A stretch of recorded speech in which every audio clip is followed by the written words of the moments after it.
Dans cette vidéo, tu vas apprendre à simplifier une fraction au maximum en utilisant les nombres premiers. Alors si par exemple on veut simplifier cette fraction. Pour simplifier cette fraction, une des méthodes consiste donc à décomposer le numérateur et le dénominateur en produits de facteurs premiers. Donc si on commence par décomposer 252 en produit de facteurs premiers. Donc 252, c'est un nombre pair, il est divisible par 2. Si je divise 252 par 2, j'obtiens 126, qui est encore un nombre pair, donc on peut encore diviser par 2. Si je divise 126 par 2, j'arrive à 63. 63 qui n'est plus un nombre pair, donc qui ne va plus être divisible par 2. Donc on regarde si 63 est divisible par 3. 6 plus 3, ça fait 9. 9 est dans la table de 3, donc 63 va être divisible par 3. Si j'effectue cette division, j'arrive à 21.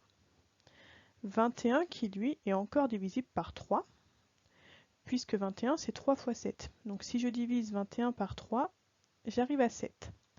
7 est un nombre premier, donc on ne peut le diviser que par 7. Et si je divise 7 par 7, il reste 1. Une fois que j'arrive à 1, la décomposition est terminée, donc 252, c'est égal au produit de 2 fois 2 fois 3 fois 3 fois 7. Pour décomposer maintenant 450 en produit de facteurs premiers. On observe que 450 se termine par 0. Donc 450 va être divisible par 10. On peut donc écrire 450 45 fois 10.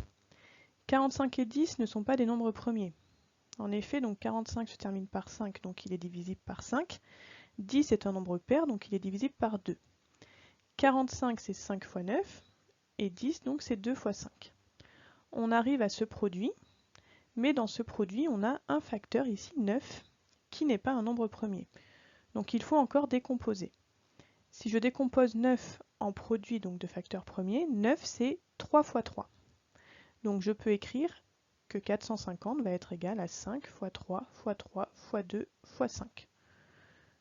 On peut l'écrire donc sous cette forme-là pour avoir donc les facteurs dans l'ordre croissant. Pour simplifier donc cette fraction, on reprend les deux décompositions que l'on vient d'obtenir et il va suffire donc de remplacer ici chaque nombre par la décomposition qu'on a obtenue. Donc 252 sur 450, ça va être égal donc à ce produit sur celui-ci. Et maintenant que l'on a tout décomposé avec des nombres premiers, on va pouvoir simplifier. J'ai le 2 ici en commun au numérateur et au dénominateur, donc je peux simplifier par 2. J'ai les 3 en commun, je simplifie par 3, et j'ai encore 2 3 en commun au numérateur et au dénominateur.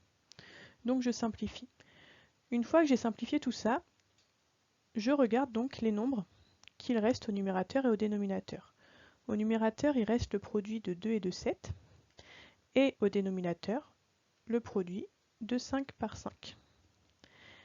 Et donc, on calcule 2 fois 7 qui fait 14, 5 fois 5 qui fait 25, et donc 14 25e, c'est la fraction irréductible qui correspond donc à 252 sur 450. Cette fraction-là, on ne peut plus la simplifier, on a donc rendu cette fraction irréductible.